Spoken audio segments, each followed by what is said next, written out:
Bismillahirrahmanirrahim. Qala al-mu'allif rahimahullah wa nafa'na bihi wa bi ulumi kitabih. Al-bab tsani. Al-babu utawi bab asani kang kapindo iku fi fadilatil la ilaha illallah. Mentelake utamane maca la ilaha illallah. Qala dawu sapa Kanjeng Nabi Muhammad sallallahu alaihi wasallam dewe manpola kula yaumi la ilaha illallah Muhammadur Rasulullah bi aqaram jaa yaumul qiyamah wa wajhuhu al-badir. Maknane mak utawi sapane wong iku pola lamun ngucap sapa man kula yaumi ing dalem saben-saben dina ucape la ilaha illallah Muhammadur Rasulullah ing kalimat la ilaha illallah Muhammadur Rasulullah. Macane di atamarroh kelawan 100 ambalan. Ja'ala teko sapa wong yaumul kiamat ing dalem dina kiamat wa wajhuhu kale utawi wajah wong iku kalbadri koyo dene bulan purnama. Jadi bab yang kedua ini menjelaskan tentang keutamaan membaca la ilaha illallah. Rasulullah Shallallahu Alaihi Wasallam bersabda, barang siapa yang membaca la ilaha illallah Muhammadur Rasulullah setiap hari sebanyak 100 kali, ya, maka besok pada hari kiamat wajahnya itu berbaikan bulan. Kalau kita setiap harinya selalu mengistiqomahkan, melanggengkan membaca la ilaha illallah Muhammadur Rasulullah 100 kali, maka besok pada hari kiamat wajah kita itu seperti bulan purnama. Nah, bulan purnama yang seperti kita lihat ketika tanggal biasanya tanggal 15, biasanya tanggal 15 6 bulan Hijriah. Nah, bukan itu Muharram Safar, kalau bertepatan dengan tanggal 15 ya istilahnya jauhnya pada bulan, pada bulan itu bulan purnama. Jadi terangnya bulan purnama itu mengalahkan terangnya bulan-bulan di hari-hari biasa. Nah, itu nanti besok pada hari kiamat wajah-wajah orang yang selalu melanggengkan la ilaha illallah itu akan sangat terlihat jelas. Jadi aton amal kumpul nang pada masa sing wajahnya mencorong ya, bersinar itu berarti waktu nang dunyane sering langgengna maca la ilaha illallah Muhammadur Rasulullah. Wa qala dawu sapa Gusti Kanjeng Nabi Muhammad sallallahu alaihi wasallam afdhalul dzikri la ilaha illallah. Abdul dzikri utawi luwih utama-utamane dzikir iku la ilaha illallah. Pengucap la ilaha illallah. Wa doa dan utama-utama doa iku alhamdulillah, mengucap alhamdulillah. Kemudian selanjutnya Nabi Muhammad SAW bersabda, lebih baik-baiknya atau lebih utama-utamanya zikir itu adalah mengucap la ilaha illallah. Kayak seperti biasanya kalau kita sehabis melaksanakan ibadah sholat, nah kita wirid, kemudian ditutup dengan wiridan la ilaha illallah Abdul Dzikir. Jadi semua zikiran kepada Allah itu memang banyak, namun yang utama adalah kalimat la ilaha illallah, itu yang paling utama. Kemudian yang paling utamanya doa, ucapan doa adalah kita ucapkan rasa syukur, ya, rasa syukur kepada Allah Subhanahu wa Ta'ala, yaitu dengan ucapan alhamdulillah. Ini doa yang paling utama di antara doa-doa yang lain. Alhamdulillah inilah yang lebih utama, lebih spesial, karena ini mencakup dengan rasa syukur kita kepada Allah Subhanahu wa Ta'ala. Ya, hanya kalau kita berdoa harus diawali dengan baca alhamdulillah. Kemudian nanti disusul dengan sholawat kepada baginda Nabi Muhammad SAW. Agar apa? Agar doa kita itu langsung sampai kepada Allah, tidak ada yang menghalangi, karena sudah terbuka oleh sholawat kepada baginda Nabi Muhammad. Wa qala dawu sapa kanjeng Nabi Muhammad sallallahu alaihi wasallam,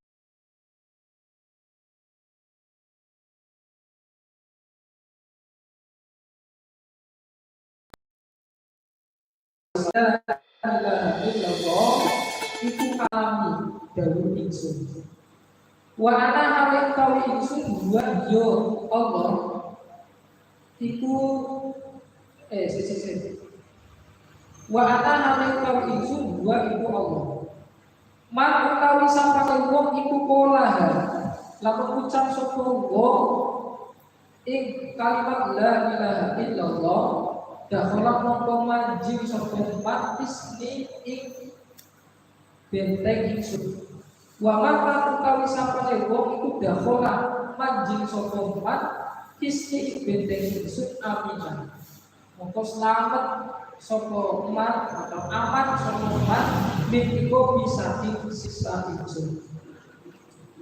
Jadi kanjeng Nabi dawuh Allah Subhanahu wa Ta'ala telah berfirman bahwa ucapan la ilaha illallah itu merupakan kalamnya Allah, merupakan firman-Nya Allah, kalamnya Allah.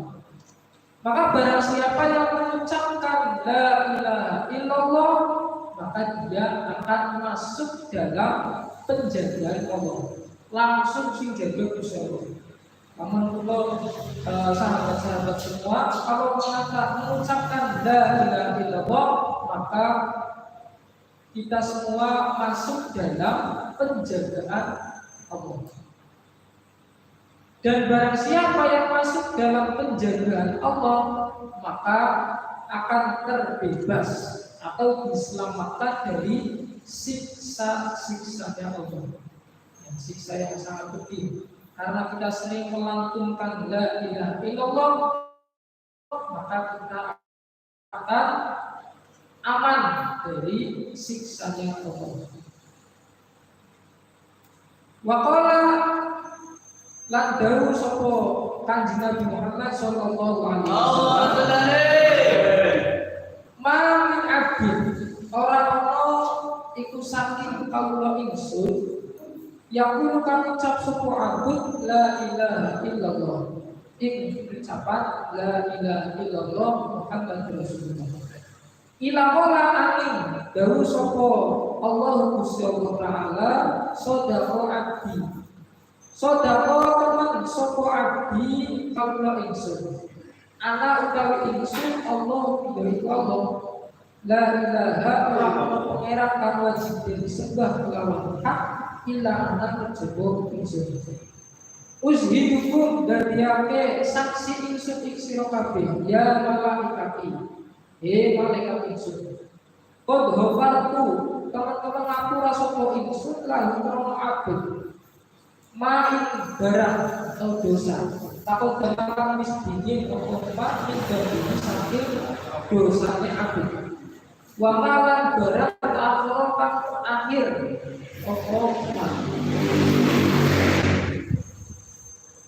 Rasulullah Shallallahu Alaihi Wasallam bersabda kembali, "Mami abdin yaqulu, tidak ada seorang hamba yang mengatakan la ilaha illallah Muhammadur Rasulullah kecuali Allah langsung mengatakan sadaqah. Hambaku benar. Saya adalah Allah." Maksudnya yang berkata adalah Allah. La ilaha, tidak ada Tuhan kecuali saya. Maksudnya bisa Allah. Terus hidupku wahai malaikatku, saksikanlah saya mengampuni hambaku yang mengucapkan la ilaha illallah dosa-dosa yang telah lalu dan dosa-dosa yang akan datang. Nah, yang diampuni oleh Allah adalah dosa-dosa kecil. Kalau dosa besar beda kasus lagi. Kalau dosa besar ya nanti harus taubat nasuha itu. Tapi kalau dosa-dosa kecil, kalau kita sering melanggengkan kalimat la ilaha illallah Muhammadur Rasulullah, maka Allah akan mengampuni dosa yang telah lalu dan dosa yang akan lewat. Beruntungnya kita sebagai umat baginda Nabi Muhammad sallallahu alaihi wasallam. Wa qala sallallahu alaihi wasallam, "Man qala la ilaha illallah khalisan mukhlisan dakhala jannah." Barang siapa yang mengucapkan la ilaha illallah khalisan, dia dalam mengatakan, dia dalam mengucapkan la ilaha illallah murni karena Allah. Tidak ada embel-embel, ya, entah itu embel-embel karena terpaksa, entah itu embel-embel karena supaya dipuji oleh orang lain ataupun yang lain, tidak. Jadi murni, ya, ikhlas itu murni karena Allah. Maka hadiah dari Allah kalau kita mengucapkan la ilaha illallah adalah dakhalal jannah, akan dimasukkan ke dalam surga. Itu kalau kita membacanya dengan cara ikhlas, tidak ada embel-embel lain. Wa qala sallallahu alaihi wasallam, "Man kana awal kalamihi la ilaha illallah wa akhiru kalamihi la ilaha illallah wa 'amila al-fasani'atin if'asa al-fasanah la yas'alullahu an dzambin wahid." Nabi Muhammad SAW bersabda, barang siapa yang awal ucapannya adalah kalimat la ilaha illallah, awal kita balik, kemudian nanti ayat kita mengucapkan la ilaha illallah, sedang kita melaksanakan atau kita melakukan perbuatan yang buruk selama 1000 tahun, ya, 1000 kejelekan. Nah, kita melakukan 1000 kejelekan. Jika kita hidup sampai 1000 tahun, maka Allah tidak akan mempertanyakan keburukan selama 1000 tahun tersebut. Jadi bebas. Kalau kita awalnya mengucapkan la ilaha illallah, akhir hayatnya juga mengucapkan la ilaha illallah. Makanya dikatakan barang siapa yang meninggal sedang ia mengucapkan kalimat la ilaha illallah, maka jaminannya adalah surga. Tapi prosesnya angel. Kalau bisa sakaratul maut ke siksaannya luar biasa, tujuannya luar biasa. Pak ngomong ke Allah, makanya bismillah tampil, dibantu direwangi supaya si sakaratul maut itu bisa mencapai direwangi. Wa qala sallallahu alaihi wasallam,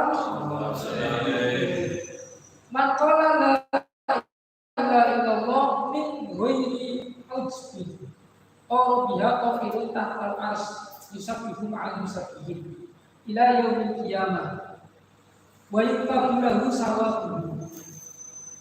Barang siapa yang mengucapkan la ilaha illallah min ghairi ujbin, tanpa ada sifat ujub. Ujub itu berarti membanggakan diri, merasa dirinya lebih hebat daripada yang lain, merasa dirinya lebih pintar daripada yang lain. Ini ujub. Ujub ini termasuk penyakit hati. Nah, yang harus kita singkirkan dari badan kita. Ini sifat ujub. Sifat ujub ini ya sama halnya dengan sombong. Membanggakan diri berarti kan termasuk sombong. Nah, kalau kita mengucapkan la ilaha illallah dengan sombong, tanpa adanya ujub, tanpa adanya membanggakan diri, nah, saya membaca la ilaha illallah sekian, sedangkan kamu baca sekian, ini diperbandingkan. Saya lebih tinggi daripada kamu. Nah, ini ujub atau sombong.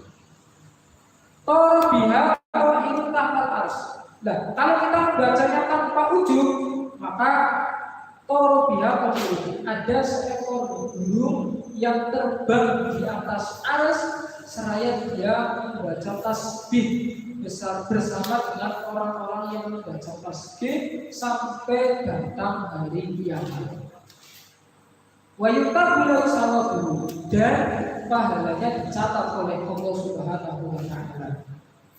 Jadi kalau kita tanpa ujub, nah, orang pamer, orang sombong, oke diwajibkan tasbih jadi manuk, terus jadi wong-wong sing seneng maca tasbih sampai dina. Macane dina piye? Lah kok kita dibacakan tasbih sampai datangnya hari kiamat. Padahal macane dina piye? Wa qala sallallahu alaihi wasallam, man qala la ilaha illallah Muhammadur Rasulullah marratan ghufira lahu dhunubuhu wa kana misla zabatin ban. Barang siapa yang mengucapkan la ilaha illallah Muhammadur Rasulullah satu kali saja, ghufira lahu dhunubuhu, Allah Subhanahu wa taala akan mengampuni dosa orang tersebut, meskipun dosanya seperti untuk apa? Misalnya untuk busa yang ada di lautan. Padahal itu membaca satu kali. Nah, kemudian dalam keterangan yang lain dijelaskan bahwa ada tiga kunci kita mendapatkan surganya Allah. Yang pertama adalah kita membaca la ilaha illallah, ya, menyaksikan. Jadi miftahul jannah syahadatu an la ilaha illallah. Jadi kuncinya surga yang pertama adalah bersaksi bahwa tidak ada Tuhan selain Allah. Nah, yang kedua, miftahul jannah as-shalah. Kunci surga yang kedua adalah melaksanakan ibadah sholat. Dan yang ketiga, miftahul jannah hubbul masakin wal fuqara, yaitu cinta kepada orang-orang fakir miskin. Tiga ini yang menjadi kunci kita bisa mendapatkan surga Allah.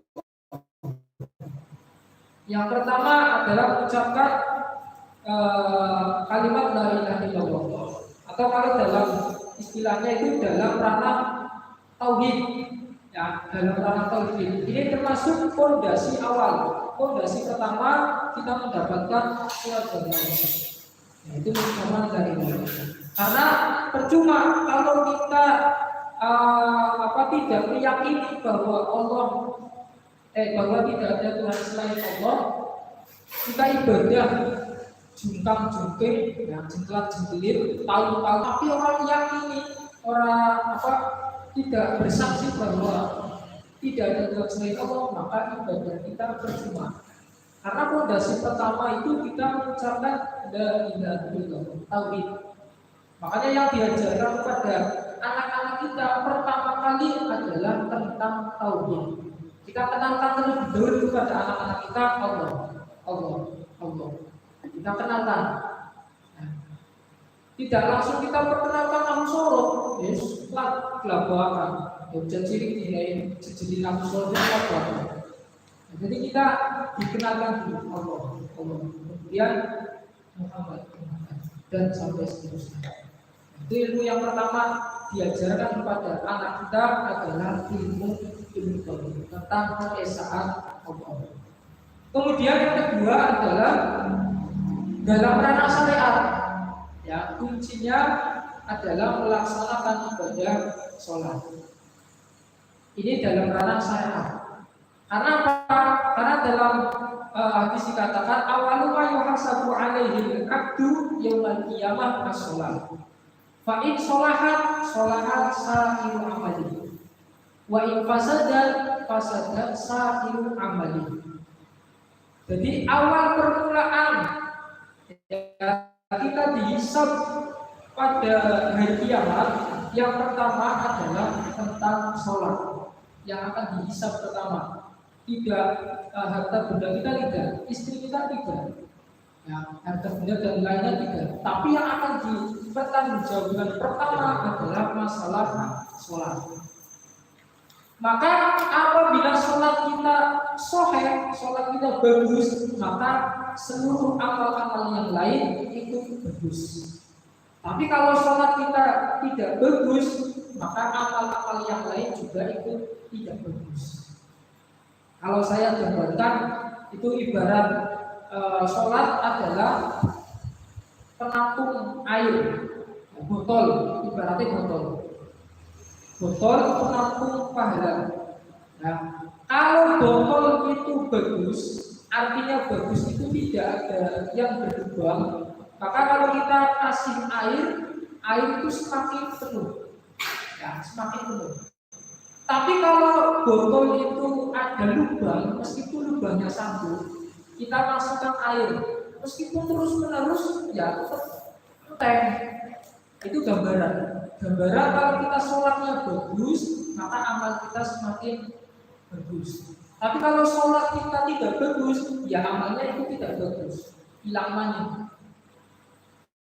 Tuh. Besok pada hari kiamat yang akan dihisab pertama tentang syariat itu adalah sholat. Kembali kepada diri kita masing-masing, introspeksi. Ya, makanya dalam sholat itu kan dikatakan as-sholatu tanha anil fahsya'i wal munkar. Sholat itu mencegah dari perbuatan keji dan munkar. Tapi kenyataannya berbeda. Ya, kenyataan berbeda. Ada orang yang melaksanakan sholat, setelah melaksanakan sholat pulang ke rumah ternyata berangkat memakai sendal tidak baik, pulang memakai sendal singapir. Nah, pokoknya Jumatan. Jumatan biasanya gambarnya sendal jepit, barangkali oleh karpet. Meninggalkan yang jadi. Tinggalkanlah yang jelek-jelek. Ya, maka tidak pas kalau dalil ini ditaruh kepada hal yang demikian tidak pas. Karena sholat sendiri mencegah perbuatan keji dan munkar. Tapi kenyataannya ada orang yang sehabis sholat pulangnya mencuri mangga. Ini kan dipertanyakan adalah sholatnya. Kalau sholatnya bagus, berarti bagus, maka seluruh amalnya bagus. Tapi kalau sholatnya tidak bagus, ya berarti keluar dari sholat akan berbuat yang tidak bagus. Ayat contohnya ini, ya sholatnya diskoke padu sholat dok, padu sembahyang dok, ya baliknya ada nyolong sendal, ada nyolong. Karena sembahyang itu kan sembahyang itu benar, bisa beres. Yang ketiga adalah kubul masakin wal kubur. Jadi kunci surga yang ketiga adalah cinta kepada fakir dan miskin. Nah, kalau kepada orang fakir miskin kita tidak boleh menghardik ataupun istilahnya apa? wajar lah pasti kalau yatim atau wajar kalau fakir miskin aja sampai. Apa mana? Akhir anak wong jaluk, ya, ada orang yang ekonominya kurang, yang minta-minta. Kalau kita punya, kita kasih. Kalau kita tidak punya, ya kita bilang maaf. Jangan sampai ucapan kita menyakiti kepada orang yang minta-minta. Jadi ada 3 kunci agar kita bisa mendapatkan surga. Yang pertama tadi mengucapkan la ilaha illallah, ini dalam ranah tauhid. Yang kedua adalah dalam ranah syariat, yaitu menjalankan ibadah sholat. Dan yang ketiga adalah dalam ranah akhlak, dalam ranah sosial, yaitu apa? Cinta kepada fakir dan miskin. Kurang lebihnya dari saya maaf. Intinya surat al-mustaqim. Assalamualaikum warahmatullahi wabarakatuh. Waalaikumsalam warahmatullahi wabarakatuh.